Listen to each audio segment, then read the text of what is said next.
I remember the date exactly because it was my birthday. I was very excited to have landed in Australia. I remember as soon as we landed, somebody came forward saying, "Welcome. Do you have money to ring the hostel we have booked for you?" I said, "That's fantastic." He gave me 20 cents to ring them and say, "We have landed." Jumping to the taxi drive to that hostel, I remember going on the Mounts Bay Road. On one side was Perth City, beautiful skyline. It was early morning, about 4 a.m. Totally dark. Nobody on the road apart from us. On the left side was Swan River. Reflections of houses on that river shimmering. It was so beautiful. The person who actually taught us what to expect was a person in Jordan with a booklet to teach us what should we expect in Australia, although she has never visited. Also, they told me about schools that they're not separated by gender, because in the Middle East, majority of our schools are gender separated. So when I was told I would be in a mixed school and there will be male teachers, since when teachers are male? Probably when I went to the city, to the Circular Quay for the first time, there was a lot of people feeding the birds, and I was outside, and I thought, why would they do such thing? And they had as well like cats and dogs, and I'm walking them, and I thought this was very odd, because in the Middle East you rarely would have pets, and you would rarely treat them with that such compassion that you would do.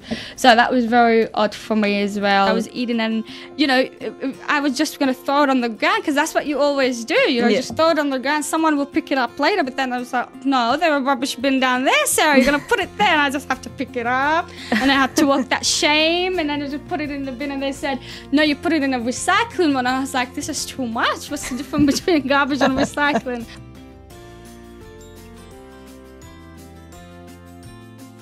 My visit to La Trobe University the very next day when I arrived here. So pleasant, so serene, big trees, the cool breeze and clear blue skies, the magpies, the cockatoos chirping around, and it was so musical. I just said, wow, this is so great. Us in India, we work 7 days a week. I really like the overall lifestyle in Melbourne, the way people can just sit back and enjoy the gifts of the nature. We were received by all the Hispanic people, and we make some great friends. I still have friends who we met back in 1992. When I arrived, I was a dreamer and I was having quite easy life. But here, people juggling to do things, and I learned how to respect that. I become a better person living in Australia.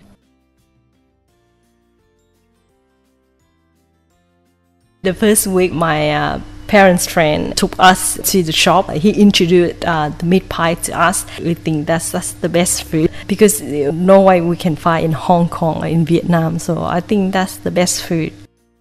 I was feeling peaceful, and I thought straight away, this is my second home now.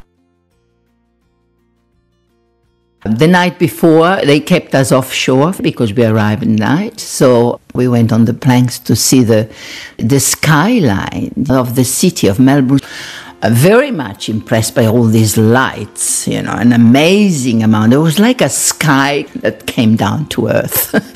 and then the day after, we left the boat. There were a lot of people waiting, relatives, even proxy husbands, waiting for their spouses. Some of them were known, some of them were unknown, but they were very happy, and they were looking through the crowds, because sometimes the spouse sent a photo of himself a bit younger than the reality.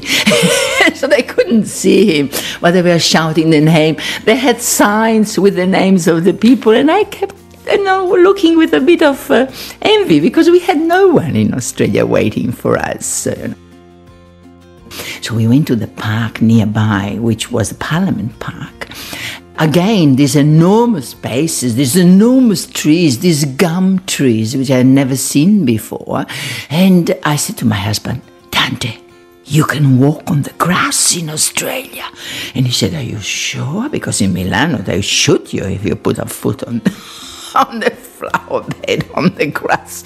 And I said, yes, look, there's no sign, we can walk on the grass. So we did, and we lie down on the grass, and that was such a joy. Really, it was a joy, a sense of freedom.